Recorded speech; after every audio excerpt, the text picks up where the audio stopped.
and what is the reality. I attended 14 interviews. Life often changes. I landed in my competitor's office to. And starting over, I can't compete with today's generation. who helped you? This guy will come, he will look at this girl. Work out in this generation. This guy never came to college. You are shooed away like a dog. Is very abused.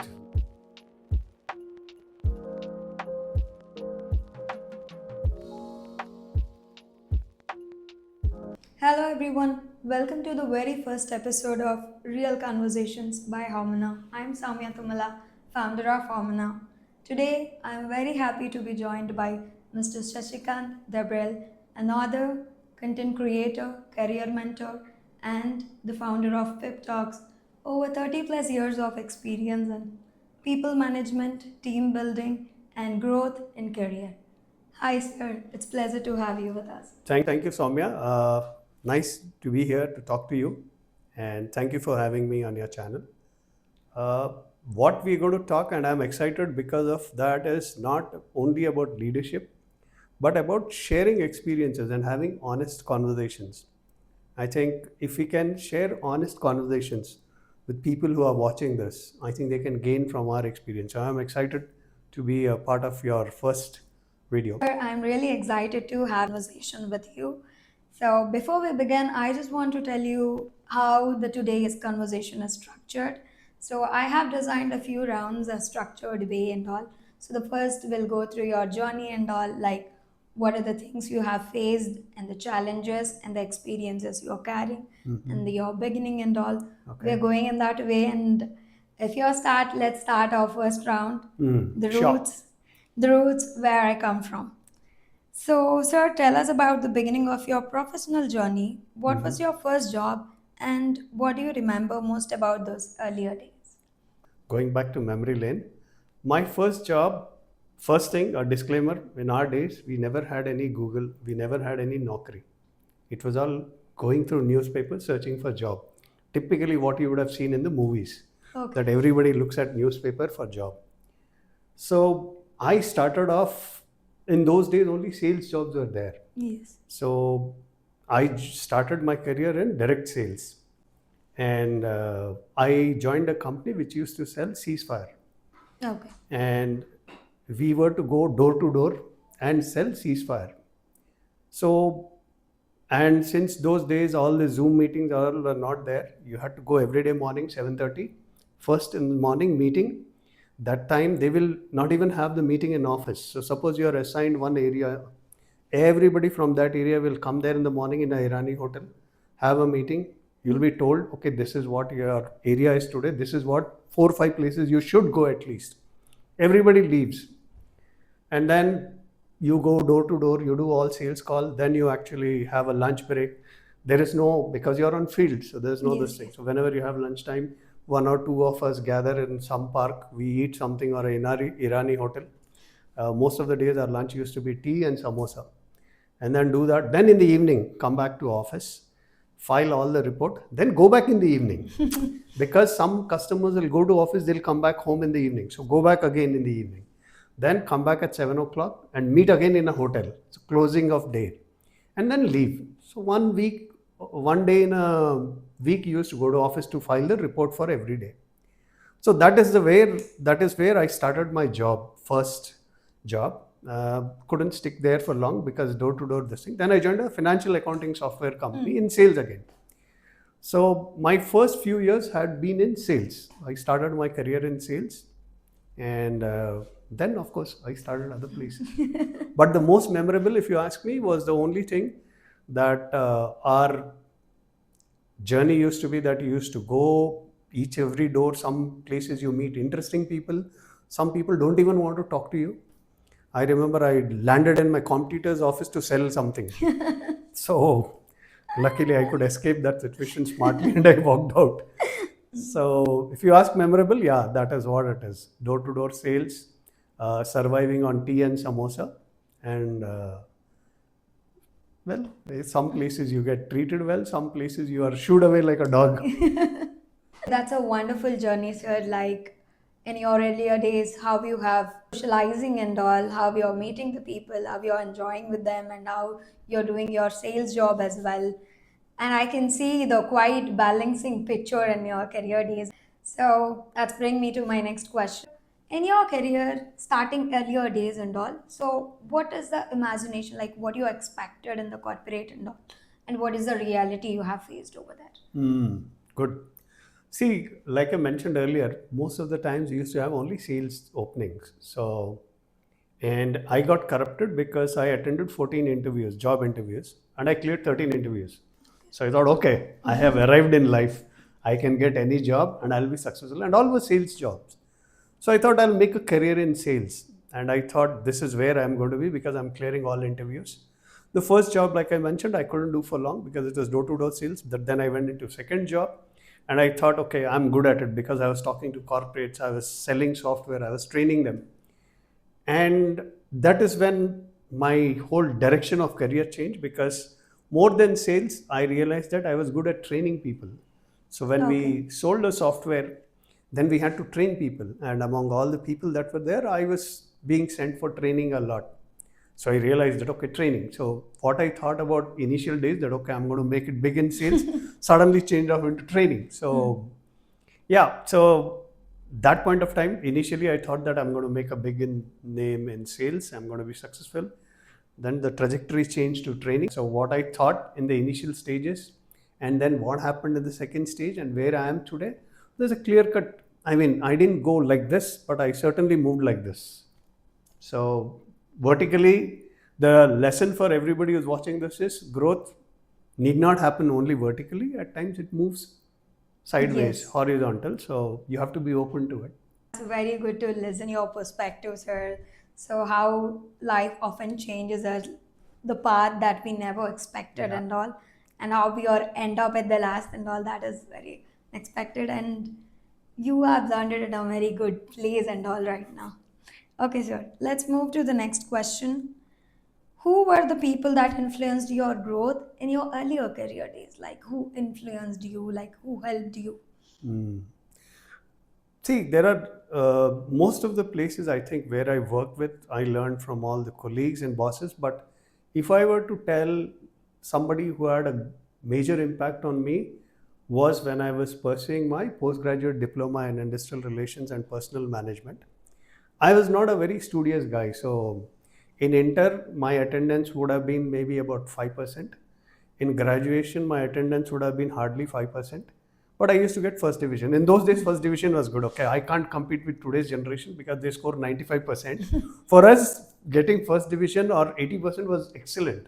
Okay. But I used to get first division. So I joined PGD IRPM in Badruka, and everybody who used to come to college there were people who used to go to jobs in the morning, come back in the evening for classes.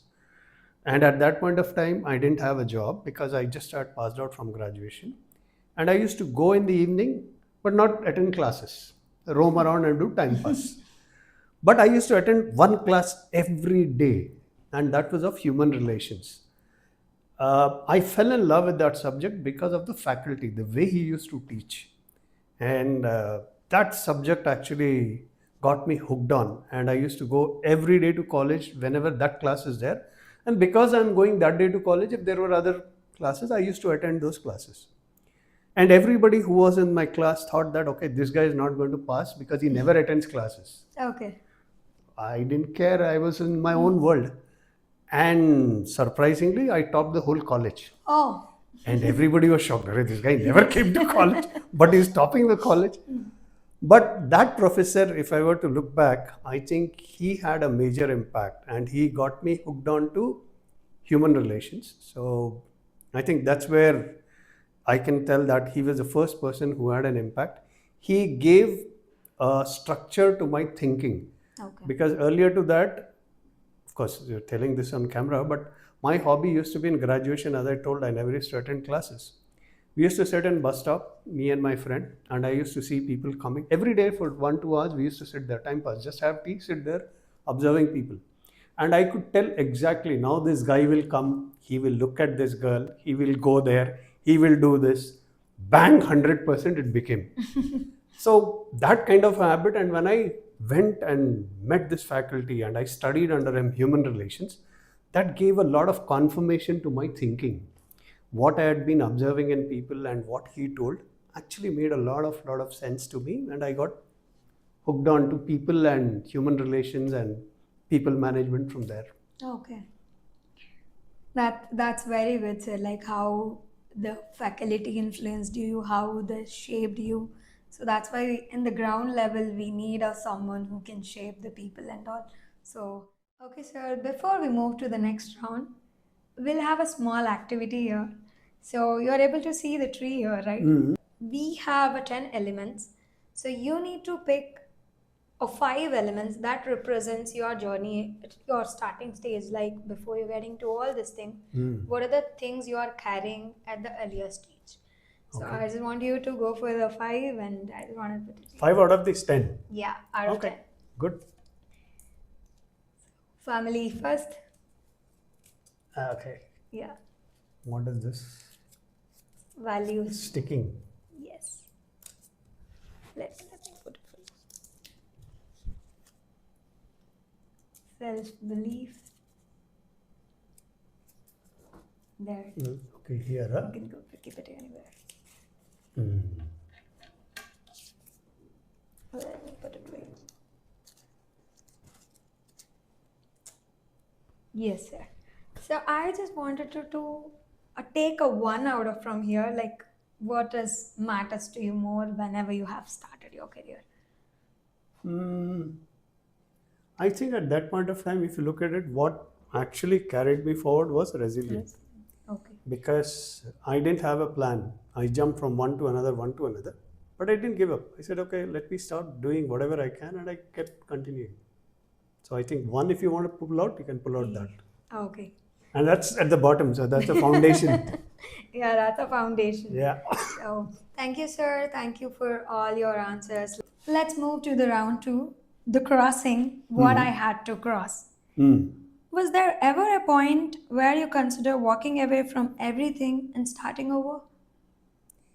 Yeah, at some point, I think at around 2012, when I was in between jobs, and I had come back from Guntur. I was a center head for Guntur, a call center. First, I was in Chennai, then I moved to Guntur as center head. And then I came back and I was thinking maybe I should go back to college. Go back to college, maybe to some higher management studies or something. And I was contemplating that. I came across my next job and I joined, and then I was working there for 9 years. In hindsight, if I look back today, I think that was a time if I would have taken the decision that go back to college, maybe I would have been on a different track, but it's always the road not taken. But otherwise, yeah, I don't regret it majorly. But yeah, that could have been a different turning point. The trajectory would have been different. Yeah. But okay, that's okay. That happens. Yeah, yes, sure. I think in every person journey, like we have this point, like, should I go with this or should I start over again? And then I felt. Okay, let's move to the second question, sir. What is your toughest feedback that you have ever faced and you're okay with that? Uh, Toughest feedback, I can only remember one thing that see in all my career journey, one good thing was that whenever I did a self appraisal or whenever I did my team's appraisal, I had team to an extent of maximum size was about 120, which had to be appraised, and then it became 320. At one point, it was 300 people I had done performance appraisal for. Never ever, when I do approve rating, performance rating, there has been any deviation. That means all other teams, they would rate their team members 5, 6, everything, and then it would get dropped down to 3 or something. My team would be the only team where the changes would be maximum 5%, and that too because of fitment curve. My self appraisal rating has never been changed in my career. If I gave a rating, it was always approved. Okay. Because I never rated myself exceeded expectations or something. I always rated what fair it was, and it was always approved. But in one organization, I think it was somewhere in 2006, 2007, my appraisal rating was not changed, but the feedback that was given to me was surprising because I used to work for a company where the one manager was here in India and another manager was in some other part of the globe. And the feedback that was given to me, you're not straight, it seems. You're not straightforward. I was like, people have a problem with me because I'm straightforward. This is news to me. But that lesson taught me that sometimes when you're working in an organization where everybody who's responsible for your career growth is not in front of you, your visibility is very important. And very often, most professionals do the mistake. They think that, okay, my boss here knows what I'm doing. Why should I bother? That is the trap I fell in. So that is one feedback which was not right.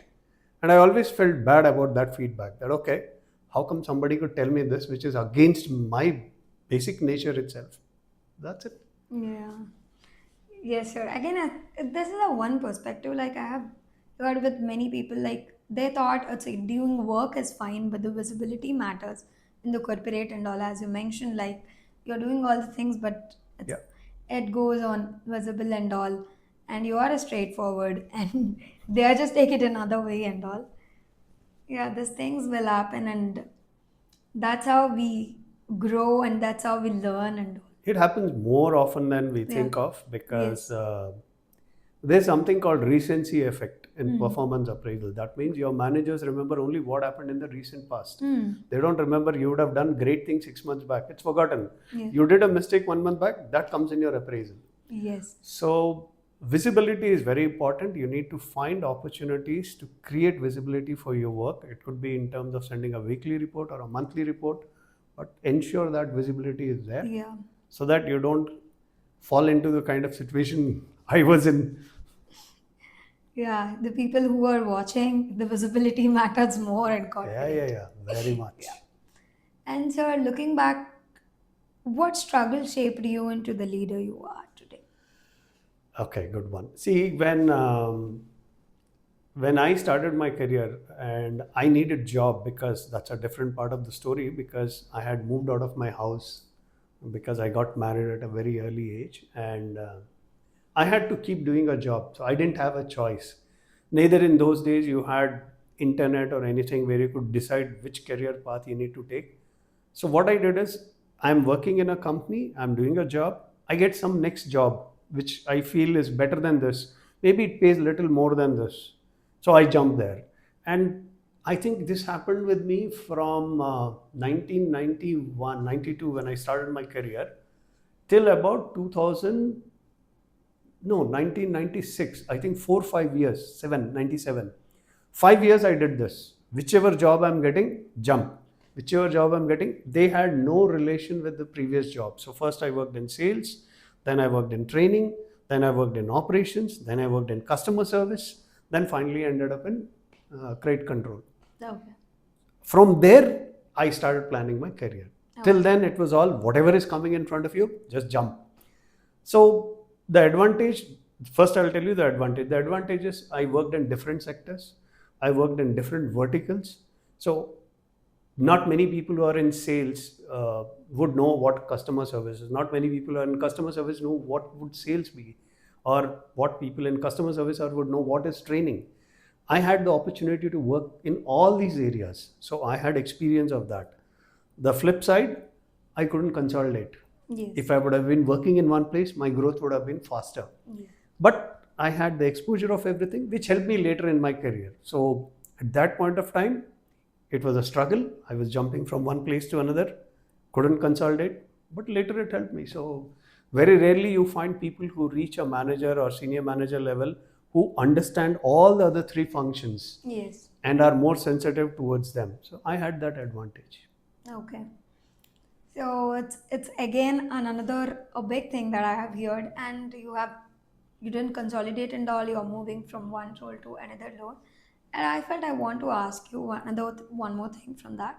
It's like, do you think it will work out in this generation, like switching from one to another thing? And it's like exploring is a good part, but do you think like if we are switching from one to one, like do we have a stability and all, the growth and all? Do you think it will work in this generation?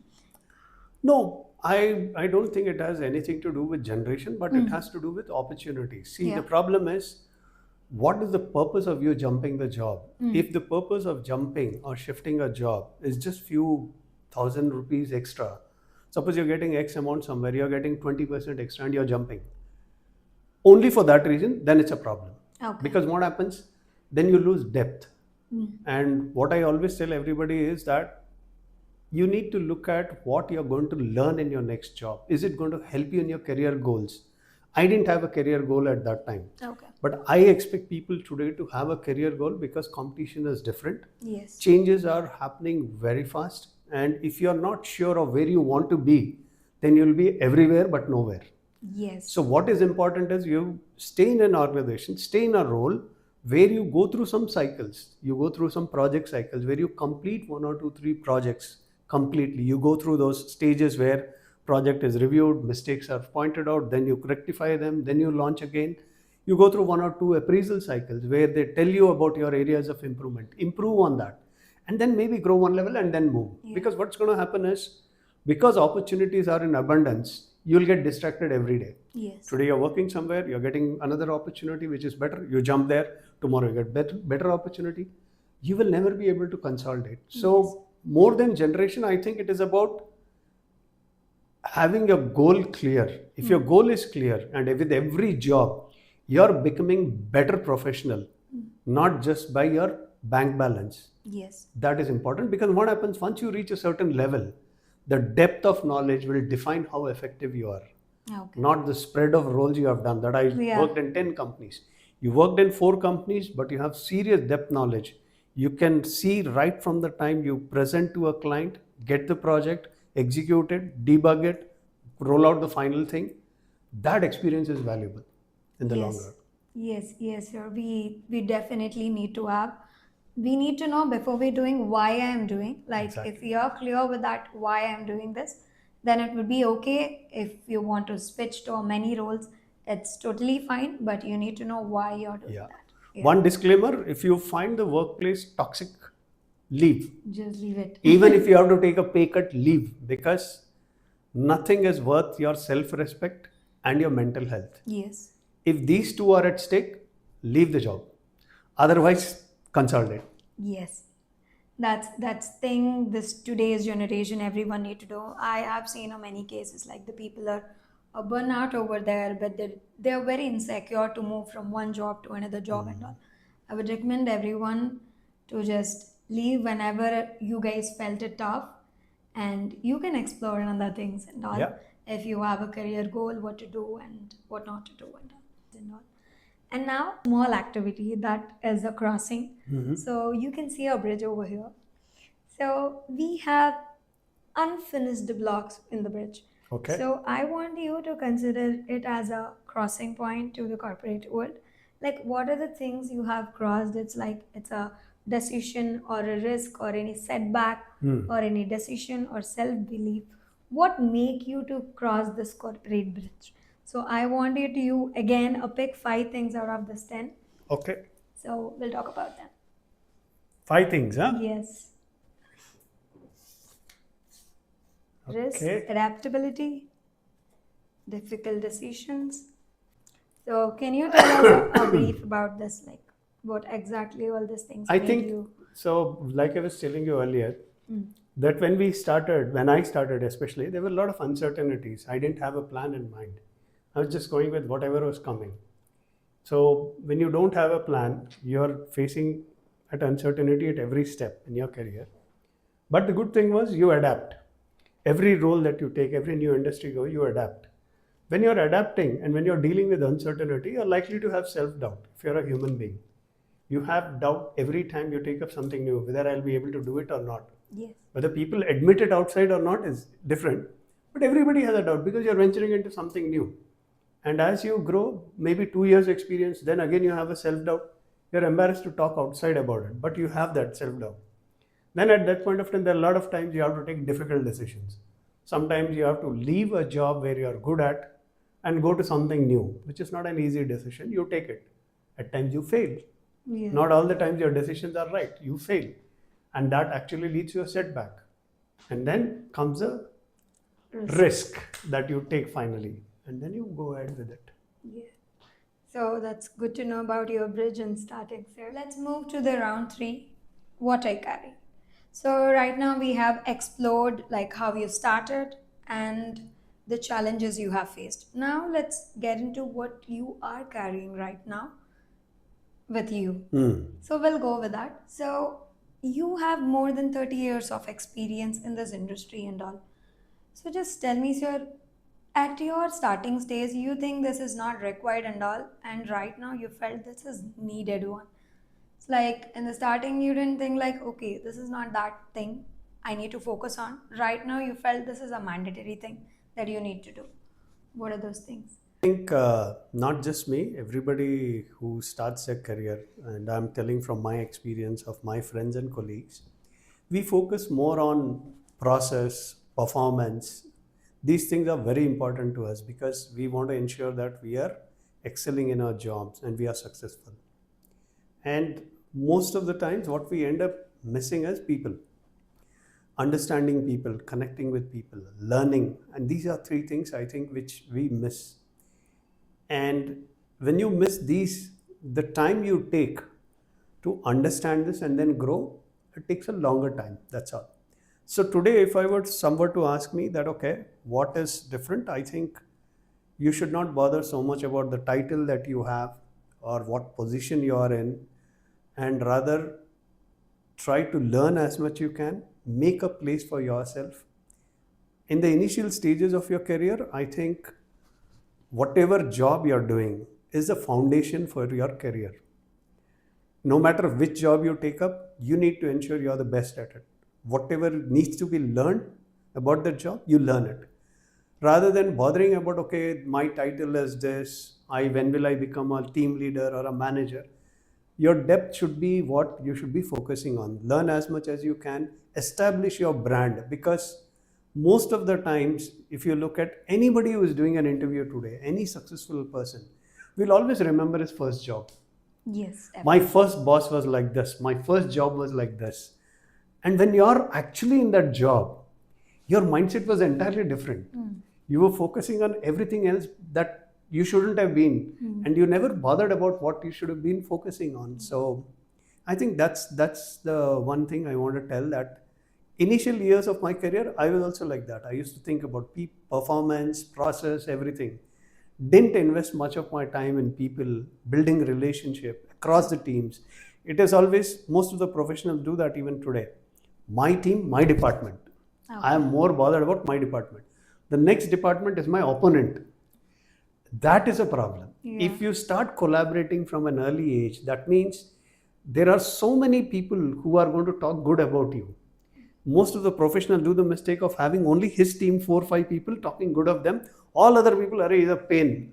Yes. If I think if they that's followed that, most of the toxicity will be vanished here. Yes. toxicity. And also, see, what happens is it becomes easy for your work to happen. If I am working along with all other teams, it's easy. Now every work of mine will get completed in time. But if I'm operating only in silos, only my team, my work, then all other teams are going to look at opportunities. Why should I help this guy? Why Yes. should I do things because it's going to help his work? I'm not going to help him. That is a problem. So So that's my learning from my initial days, okay, and that's you what you focus. you're telling that we need to take the ownership. So wherever you're working, you need to be collaborate with all of them and all. People, relationship, Relationships. and learning are three things your focus should be, not just position and title. Okay. That's all. And So that's matters whenever you are starting a stage and all. Okay, sir. Let's move to your other next question. What qualities do you carry with you today because of everything you have experienced? mm, see, my ability to empathize with people. If somebody is coming and talking to me something, they should have the confidence that I understand where they're coming from. That is a quality which not many people have. We all talk and listen to people through our lenses. So when somebody is coming and talking to me, I am, rather than listening to the person's view, I am trying to color what he's telling based on my experience. I think if we can disconnect that, and if we can just ensure that we listen fully, don't corrupt it with our experiences, and then respond to people, and that's a quality which takes effort. It doesn't come naturally to anybody because we all are brought up differently. We all have different experiences. it is very difficult for a person to disconnect and be neutral. That is one quality I think everybody should develop, and that is one quality which took a lot of time for me to develop, because I didn't have that understanding in the initial stages of my career. I used to think, I mean, if I'm feeling like this should be right. They should also be feeling like that. Yeah. That's a problem. So that empathy, listening are two things. If people can start inculcating in themselves from early stages of career, there'll be a world of difference in their journey. I'm not saying they'll become successful overnight, Yeah, yeah. but the journey will become easy. People Yes. will be able to help you better. You'll be able to connect with people better. That connection happens if you are having these two qualities of listening and empathizing with people. Yes, sir. That's a very wonderful perspective that you have shared. Like, we need to have the listening and the empathy we carry, then only we can deal with the things so Yeah. sensitively and in a good way. And we'll move to the next question. What does a meaningful career look like for you today? For me, of course, everybody works for money. There's no this thing about it. But it is how much influence you've been able to make. If I'm a person today that somebody worked with me 15, 20 years back, he still feels that I can call Shashi Kant and for guidance or this thing. I think that is important. The more number of such people you have, that means you had a meaningful career, because it's a life that you have impacted and where you have made a difference. See, money will come. I'm not saying you shouldn't work for money. We all work for money. But at the end of the day, what is beyond money you're looking at? Are you looking at some meaning? Or are you just looking that, okay, I need to be successful. I don't care what happens to people who work with me or who had worked with me. That is a little difficult one. Some people you'll find very superficial that, okay, when they are next to you or when they are working with you, they give you a feeling that they are your well wishers, everything for you and everything. The moment you resign from the company, they don't even talk to you. I don't think I want that kind of success in life. Thankfully, I don't have that kind of success with me. But yeah, if you have more people who can come whenever you need them, if you have more people who reach out to you, who think you can help them, I think you have had a meaningful career. So I think it's we need to have a good network around ourselves.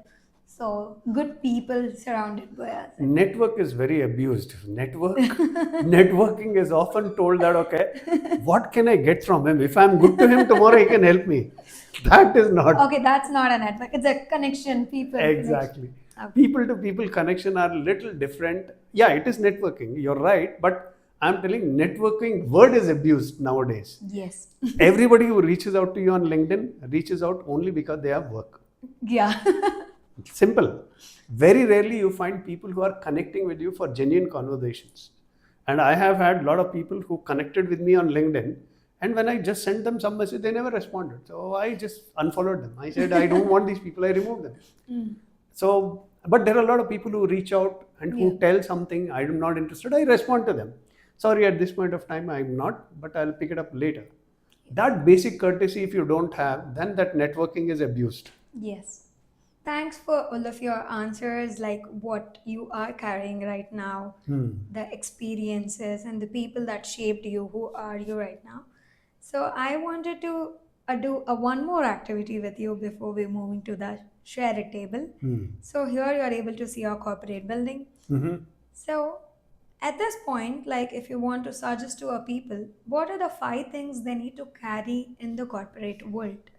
So to sustain over there without any fears and all.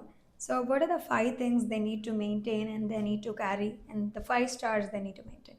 Here you have a 10 things. Out of that thing and you need to pick up 5 things and you Okay. need to stick it over there.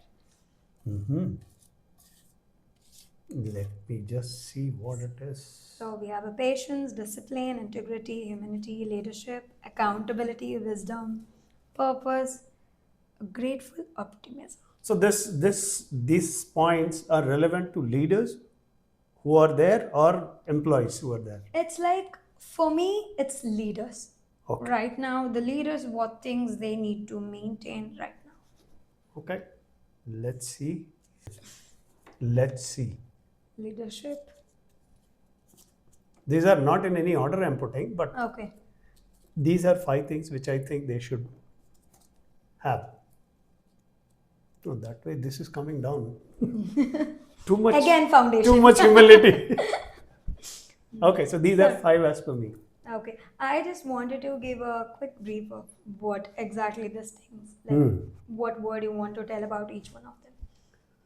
See, for any person who's going to be at the top, you need to understand the responsibility you're carrying of leadership. So you need to understand that you're a leader and there are certain responsibilities on you. And you need to be accountable not only for that, but you are the people under you. You need to be accountability. So the accountability quotient in a person needs to be very high. And if you're driving your team, you're not driving them to only task. You're driving them for a purpose. That purpose needs to be clear in your mind and also in the people who are leading. They need to know what they are working towards, what is the purpose of what they are doing every day. Patience is important because I think there's so much of competition going around, there's so much of change that is going around. You need to have little patience with people with whom you're working because sometimes some people may adapt little late. They may not be, everybody need not work at the same pace. So you need to be little patient there. Humility is, of course, you are at a place based on your experience and you need to have that humility in you. You need to accept that you're not a perfect person. The biggest myth in leadership, I think, is people think you need to know everything. I don't think leaders need to know everything. Yes. Okay, leaders need to be open about what they know, what they don't know, Yes. and be curious enough to find out. Yes. And that humility is very important. I don't think leaders as perfect people. If you are actually in leadership role, high up the ladder, that means you would have done many more mistakes than what people below you have done. Yes. And that is why you're there. And if you are there and you have learning of it, that humility should be there to accept it. If you're Yes. wrong, you're wrong. That's all about the round 3.